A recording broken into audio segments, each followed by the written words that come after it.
విజయవాడలో ఆ 4 గంటలు పాస్టర్ ప్రవీణ్ మృతి కేసులో వీడుతున్న చిక్కుముళ్ళు. విజయవాడకు రాకముందే ఒకసారి రోడ్డు ప్రమాదం, పగిలిన బుల్లెట్ లైట్, పాస్టర్ చేతికి గాయం. రామవరప్పాడు రింగ్ వద్ద రెండో ప్రమాదం, మద్యం మత్తులో బైక్ నడపడం నేరమని పాస్టర్కు ట్రాఫిక్ ఎస్ఐ కౌన్సిలింగ్. వెళ్ళొద్దని వారించిన మళ్లీ ప్రయాణం. ఏలూరులో మరో మద్యం సీసా కొనుగోలు, పోలీసుల వద్ద సీసీ ఫుటేజీలు. ఇక దీనికి ఏం చెప్తారు సమాధానం? చాలామంది వేరే మతాలకు సంబంధించినటువంటి వ్యక్తులు చంపి ఉండొచ్చు అని చెప్పేసి చాలామంది అన్నారు.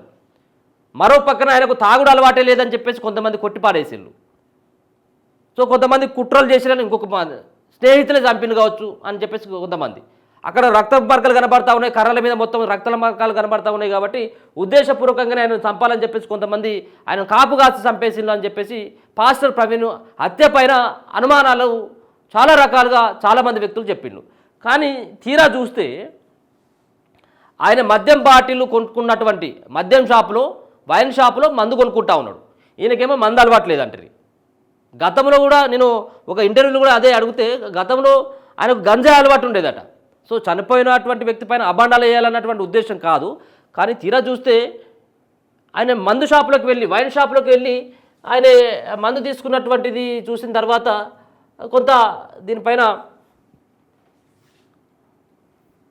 ఇగో ఇది విజయవాడలో ఇది వైన్ షాప్. ఇది వైన్ షాప్లో ఇదే హెల్మెటు, ఇదే కళ్ళజోడు, మాస్క్ పెట్టుకొని దగ్గరలో ఉన్నటువంటి వైన్ షాప్కి వెళ్ళి మందు సీసా తీసుకున్నాడట.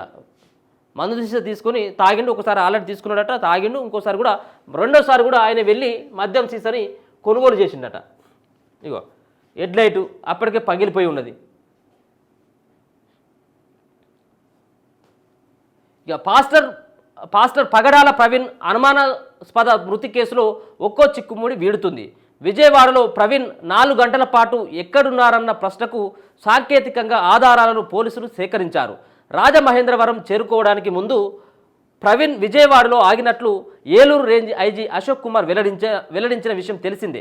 దీనిపై అనేక అనుమానాలు వ్యక్తమవడంతో సీసీ కెమెరాల ఫుటేజీ దీనికోసం విజయవాడ, రాజమహేంద్రవరం పోలీసులు 300 కెమెరాల ఫుటేజీలను విశ్లేషించారట. ఇక కోదాడలో మద్యం సీసా కొనుగోలు. ఈ నెల 24న ఉదయం 11 గంటలకు హైదరాబాద్ నుంచి బయలుదేరిన ప్రవీణ్ అదే రోజు మధ్యాహ్నంలో కోదాడలోని మద్యం దుకాణంలో 650తో మద్యం సీసా కొనుగోలు చేసి ఫోన్పే ద్వారా చెల్లించారు. ఎన్టీఆర్ జిల్లాలోకి ప్రవేశించడానికి ముందే ప్రవీణ్ మద్యం తాగినట్లు అనుమానిస్తున్నారు. సరిగ్గా కంచికచెర్ల పరిటాల మధ్య అదుపు తప్పి పడిపోవడంతో బుల్లెట్ హెడ్ లైట్ పగిలిపోయింది. సేఫ్టీ రాడ్స్ వంగిపోయాయి. ప్రవీణ్ చేతులకు గాయాలయ్యాయి. గొల్లపూడి చేరుకున్న తర్వాత బంక్ వద్ద పెట్రోల్ పోయించుకున్నారు. అప్పటికే ప్రవీణ్ మాట్లాడలేని స్థితిలో ఉన్నట్లు బంకులోని ఉద్యోగులు పోలీసులకు తెలిపారు. బంకుకు రాగానే ఎంత పెట్రోల్ పోయమంటారని సిబ్బంది అడిగితే ప్రవీణ్ 8,000 చూపించారు. 8 లీటర్లు పోయమంటారా అంటే అవునని సంకేతం ఇస్తూ తల పైకి కిందకు ఊపారు. 872 ఫోన్పే చేశారు.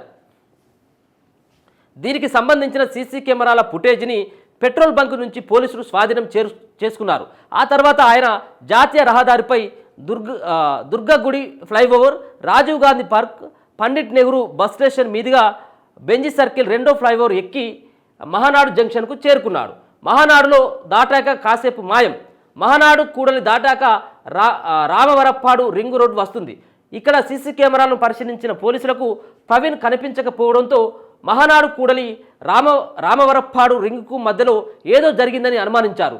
రామవరప్పాడు రింగుకు 10 మీటర్ల దూరంలోనే వోక్స్ వ్యాగన్ షోరూంకు ఎదురుగా జాతీయ రహదారిపై బుల్లెట్ పై నుంచి ఆయన పడిపోయారు. అక్కడే ఉన్న ఆటో డ్రైవర్లు రింగులో విధులు నిర్వహిస్తున్న ట్రాఫిక్ ఎస్ఐ సుబ్బారావుకు విషయం చెప్పారు. ఆయన పడిపోయిన ప్రవీణ్ను పైకి లేపి పక్కన ఉన్న రైలింగ్ వద్ద కూర్చోబెట్టారు.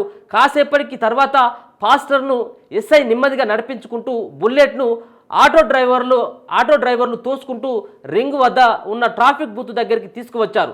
అక్కడ ముఖం కడుక్కోవడానికి ఆయనకు ట్రాఫిక్ ఎస్ఐ నీళ్ళు ఇచ్చారు. ఆ తర్వాత బూత్ ఎదురుగా ఉన్న గడ్డిలో రాత్రి 8:20 వరకు పాస్టర్ నిద్రపోయారు. ఆయన నిద్ర లేచాక మద్యం మత్తులో వాహనం నడపడం నేరమని ఎస్ఐ సుబ్బారావు కౌన్సిలింగ్ ఇచ్చారు. తర్వాత ఇన్నోటెల్ హోటల్ పక్కన ఉన్న టీ స్టాల్ వద్దకు తీసుకెళ్లి టీ ఇప్పించారు. టీ తాగిన తర్వాత ప్రవీణ్ బుల్లెట్పై ఏలూరు వైపు బయలుదేరారు. ఎస్ఐ వద్దని వారించినా ఆయన ఆగలేదు.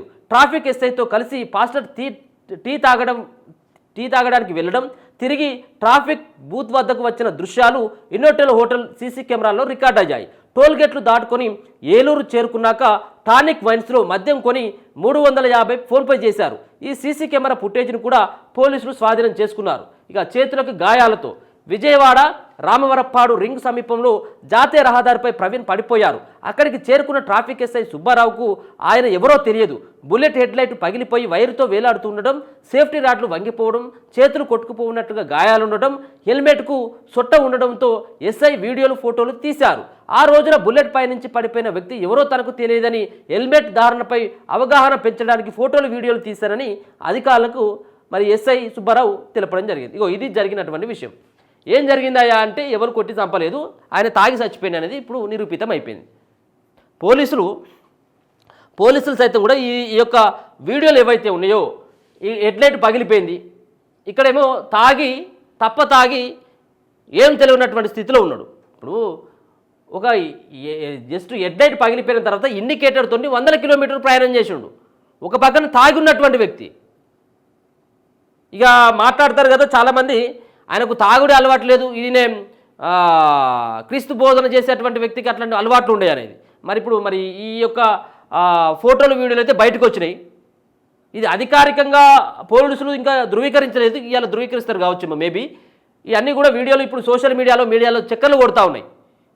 ఆయన ఎక్కడెక్కడ మద్యం తీసుకున్నాడు, ఎక్కడ తాగిండు, తాగిన తర్వాత సోయి లేకుండా ఎక్కడ పడుకున్న తర్వాత ఎట్లా మేలుకొచ్చింది. సో ఇంచు టు ఇంచు ఇప్పుడు పోలీసులు దీనిపైన దర్యాప్తు చేస్తూ ఉన్నారు. ఎందుకంటే ఇది చాలామంది ప్రముఖులందరూ కూడా దీనిపైన స్పందించడం జరిగింది. ఈయన అనుమానాస్పద మృతి చెందిండి. ఈ మృతికి చాలా వెనకాల వేరే వాళ్ళు చేస్తుంటారు, వేరే మతస్థులు చేస్తుంటారు, గిట్టని వారు చేస్తుంటారు అని చెప్పేసి రకరకాలైనటువంటి, ఇప్పుడు హైదరాబాద్ నుంచి రాజమండ్రి దానికి ప్రయాణించడమే పెద్ద, ఇది బండి మీద పెద్ద సవాల్తో కూడుకున్నటువంటి పని. మరీ తాగి ఏది కోదాడ దగ్గరనే ఆయన 850 రూపాయలు పెట్టి మందు సీసా కొనుక్కున్నాడు. దాని తర్వాత మళ్ళీ విజయవాడకు పోయి మళ్ళీ మందు సీసా, ఇంకా ఆయన ఎక్కడెక్కడ మందు సీసాలు తీసుకున్నాడు, కేవలం 2 మాత్రం బయటకు వచ్చినాయి. ఇంకా ఇది జరిగినటువంటి అసలైనటువంటి వాస్తవం. ఇగో విజయవాడలో రామవరప్పాడు రింగ్ వద్ద ప్రమాదం తర్వాత అక్కడే కూర్చున్న ప్రవీణ్. ఫస్ట్ ప్రమాదం జరిగిన తర్వాత అక్కడ హెల్మెట్ మొత్తం అంతా చుట్టబాడి ఉన్నది, కాళ్ళను చేతులన్నీ రాకపోయినాయి, బండి హెడ్లైట్ మొత్తం ఊసిపోయింది, కేవలం వైర్తో మాత్రం ఏలాడుతూ ఉన్నది. ఈ సేఫ్టీ రాడ్లు ఏవైతే ఉంటాయో ఇవి మొత్తం వంగిపోయిందట. ఇగో జరిగినటువంటిది ప్రతి ఒక్క గంటకి ఏం జరిగింది అనేది మొత్తం ఒక 300 సీసీ కెమెరాలను పరిశీలించిన తర్వాత ఈయన ఎక్కడెక్కడ తిరిగిండు, ఎక్కడ మాయమైండు అనేటువంటిది వాళ్ళు పోలీసులు గుర్తించడం జరిగింది అనేది తెలుస్తూ ఉంది. ఇలా అఫీషియల్గా అక్కడ ఉన్నటువంటి ఎస్పీ గారు మాట్లాడేటువంటి అవకాశం అయితే కనబడతా ఉన్నది.